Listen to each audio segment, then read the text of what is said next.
আসসালামু আলাইকুম। পাওয়ার প্রেজেন্টস পাওয়ার প্লেতে সকলকে আমন্ত্রণ। তানজিদ হাসান তামিম তার সর্বশেষ দুইটা ম্যাচে শর্ট অফ লেন্থের বলে আউট হয়েছেন। আপনি হয়তোবা বলতে পারেন এটা শর্ট অফ লেন্থের বলে তানজিদ তামিমের দুর্বলতা। আমি এটাকে দুর্বলতা বলবো না, কারণ শর্ট অফ লেন্থের বলে তামিমের যে দুর্বলতা ছিল সেটা তিনি অনেকাংশে ওভারকাম করেছেন। এটা হচ্ছে শর্ট অফ লেন্থের বলের এগেনস্টে তানজিদ তামিমের প্রেজেন্স অফ মাইন্ডের ব্যর্থতা। কারণটা আমি আপনাদেরকে ক্ল্যারিফাই করি। এই বিশ্বকাপে এখন পর্যন্ত তানজিদ হাসান তামিমকে সর্বমোট 15টা শর্ট বল করা হয়েছে। যেই 15টা শর্ট বলের মধ্যে তিনি রান সংগ্রহ করতে পেরেছেন 19, এবং এই 19 রানের মধ্যে 3টা 4 এবং 3টা 2 আছে। তার মানে শর্ট অফ লেন্থের বল তিনি বেশ ভালো মতো হ্যান্ডেল করতে পেরেছেন, যেটা আমরা 2023 বিশ্বকাপে দেখেছিলাম যে মাল্টিপল নাম্বার অফ ওকেশনস তিনি শর্ট অফ লেন্থের বলে আউট হয়ে গিয়েছেন এবং শর্ট অফ লেন্থের বলে তাকে দুর্বল দেখা গেছে, তাকে অনেক আনকমফোর্টেবল দেখা গেছে।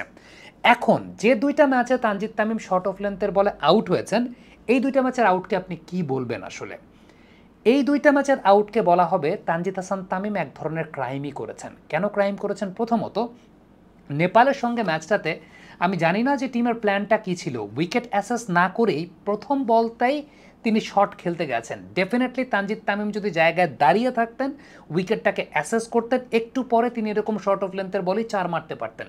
বাট তিনি যে কাজটা করেছেন সেটা হচ্ছে প্রথম বলেই ওইটার লেন্থটাও জাজ করেন নাই। ইভেন ওইটা যে শর্ট অফ লেন্থের বল হতো সেই লেন্থটাও তামিম জাজ করেন নাই, তার আগেই তিনি ডিসিশন নিয়ে ফেলেছেন তিনি ডাউন দ্য ট্র্যাক এগিয়ে এসে শট খেলবেন। এখন এটা কি টিমের প্ল্যান ছিল যে আমরা রান রেটটা বাড়াবো, আমরা শুরু থেকে অ্যাটাকিং ক্রিকেট খেলবো without assessing the condition, without assessing the wicket? আমার তো মনে হয় না যে টিম ম্যানেজমেন্টের প্ল্যান এতটা নিম্নমানের হবে যে যেখানে উইদাউট অ্যাসেসিং দ্য কন্ডিশন একটা প্লেয়ার এরকম শট খেলতে যাবে একদম ইনিংসের ভেরি ফার্স্ট বল। আপনাদের মনে আছে কিনা লিটন কুমার দাস এই ধরনের অ্যাপ্রোচের জন্যই টেস্ট ম্যাচ ক্রিকেটে নেমে প্রথম বলে এই ধরনের অ্যাপ্রোচের জন্যই without assessing the ball, without assessing the condition তিনি শট খেলতে গেছেন, যেটা নিয়ে অনেক কথাবার্তা হয়েছে। সো এই উইকেটটা নিয়েই এমনিতে অনেক কথা ছিল যে ভাই এই উইকেটটা ব্যাটসম্যানদের এমনি ঠিকঠাক মতো তারা ব্যাটিং করতে পারেন না। সো আপনি জানেনই না উইকেটটা কেমন, অন্তত 1-2টা ওভার তো আপনাকে সেই জায়গাটায় থাকতে হবে। উইকেটে থাকলে আপনি তারপরে এইরকম শর্ট পিচ বলে আপনি মারতে পারতেন। তানজিদ তামিমের শর্ট পিচ বলের এখনকার যে খেলার স্টাইল, ফ্রন্ট লেগটা যেভাবে ক্লিয়ার করতে পারেন অনেকাংশে তিনি সেই জায়গাটা ক্লিয়ার করেছেন। এখন নেদারল্যান্ডসের সঙ্গে ম্যাচে তাকে যেভাবে ট্র্যাপ করা হয়েছে খেয়াল করে দেখেন, পাওয়ার প্লের পর 5 জন ফিল্ডার বাইরে এবং এগেইনস্ট দ্য উইন্ডের বিপরীতে, বাতাসের বিপরীতে তাকে শট খেলতে বাধ্য করা হয়েছে।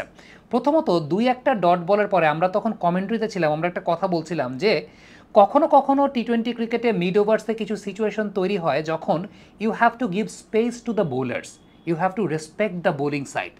অর্থাৎ ওই সময়টা যখন আপনি বাউন্ডারি মারতে পারছেন না, যখন পাওয়ার প্লেতে একটা ভালো স্টার্টের পর আপনার কয়েকটা ডট বল হয়ে গেছে, জাস্ট আপনি তখন মাঠের গ্যাপগুলোকে ইউজ করেন না।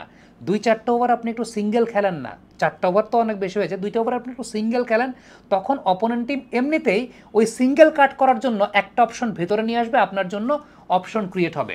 তানজিদ তামিম যেটা করেছেন, ডট বল ফেস করেছেন ওই সময়টাতে, ভ্যান মেকারেন এসেছেন এবং ভ্যান মেকারেন তাকে ট্র্যাপ করেছেন ওই জায়গায়। যেহেতু ডট বল হয়েছে, শর্ট লেন্থের বল করলে এগেইনস্ট দ্য উইন্ড অর্থাৎ বাতাসের বিপরীত দিকে তিনি পুল শট করতেই যাবেন, সেটাই তিনি করতে গেছেন। পুল শটটা বাতাসের বিপরীত দিক ছিল, ওই জায়গাটায় আটকে গেছে বাতাসে এবং ফিল্ডার ক্যাচটা নিয়ে নিয়েছেন।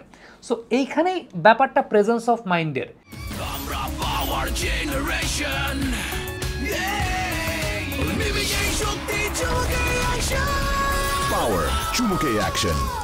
নেপালের সঙ্গে খেলায় তাকে ট্র্যাপ করা লাগে নাই, তিনি পুরোপুরি যেটা করেছেন সেটা এক ধরনের ক্রাইম ছিল, এবং ক্রাইমটা ছিল এই কারণে উইদাউট অ্যাসেসিং দ্য কন্ডিশন তিনি ভেরি ফার্স্ট বল গেছেন খেলতে।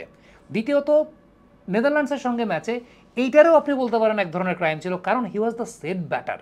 সাকিব আল হাসান যেভাবে ব্যাটিং করেছেন দেখেন, সাকিব আল হাসানও কিন্তু মিড ফেজে যখন ফিল্ডার ছড়িয়ে ছিটিয়ে আছে তখন তারও কিন্তু অপশন বন্ধ, তিনি যে কাজটা করেছেন মিড উইকেটে আলতো করে পুশ করে সিঙ্গেল নিয়েছেন।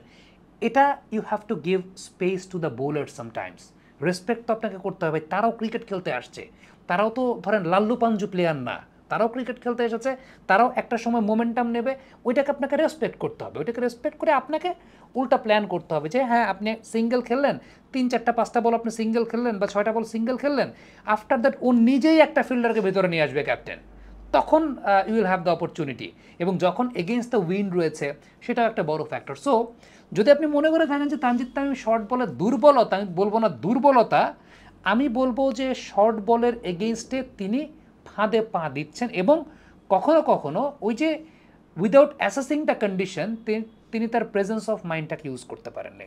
ডেফিনেটলি তানজিদ হাসান তামিম এই মুহূর্তে অ্যাজ অ্যান ওপেনার আমাদের বেস্ট ওপেনার। পরিসংখ্যানটা আবারও দিচ্ছি, 15টা শর্ট বল তাকে করা হয়েছে, যেখানে 19টা রান তিনি সংগ্রহ করেছেন, 2বার আউট হয়েছেন শর্ট বলে এই টুর্নামেন্টে। So this is the area, আমার কাছে মনে হয় যে তাকে আর একটু সচেতন হতে হবে শর্ট বলে, যেটা আগে 23 ওয়ার্ল্ড কাপে ছিল যে শর্ট খেলার বা টিকে থাকার, সারভাইভ করার দক্ষতার অভাব ছিল, কিন্তু এখন সেই দক্ষতার অভাব নেই। এখন তিনি যেটা করেছেন সেটা হচ্ছে আসলে সত্যিকার অর্থে ওইটা এক ধরনের প্রেজেন্স অফ মাইন্ডের সমস্যা বা ঝামেলার জায়গা, যেটা তাকে ঠিকঠাক করতে হবে। Thank you very much. Comment বক্সে আপনাদের মন্তব্য মতামত জানতে চাই।